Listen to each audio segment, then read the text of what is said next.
Well, this is number 2, recent purchase, and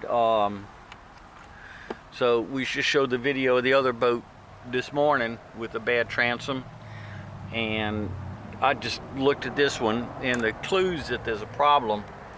You can see that's bent right there. That means it's been flexing, and it's been flexing over there, and they've got all this stuff here. And I'm not sure if you can see the crack right there. Put your knee on that and move it up and down.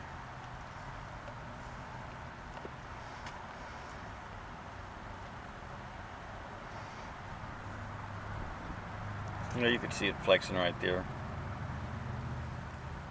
So the whole transom is flexing. This screw's missing. This one's loose. The screws that are right there have been put in there, and they're not right.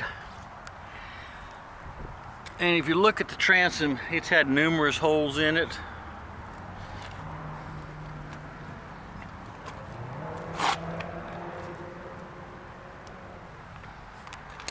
And on this side, you can see the same where it's been flexing. Go ahead and put your knee on it again. Wow, that's really obvious on that side. Up and down a few times.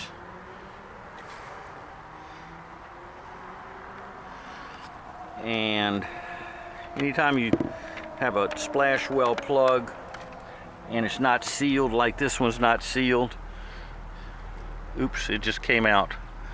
So it was broken and they tried to glue it back in.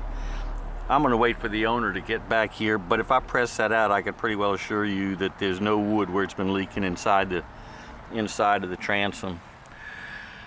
So he came in for a rattle, and the rattle's actually going to be in the lower unit, we assume, but that's not going to be the problem. The problem is that it's a transom issue.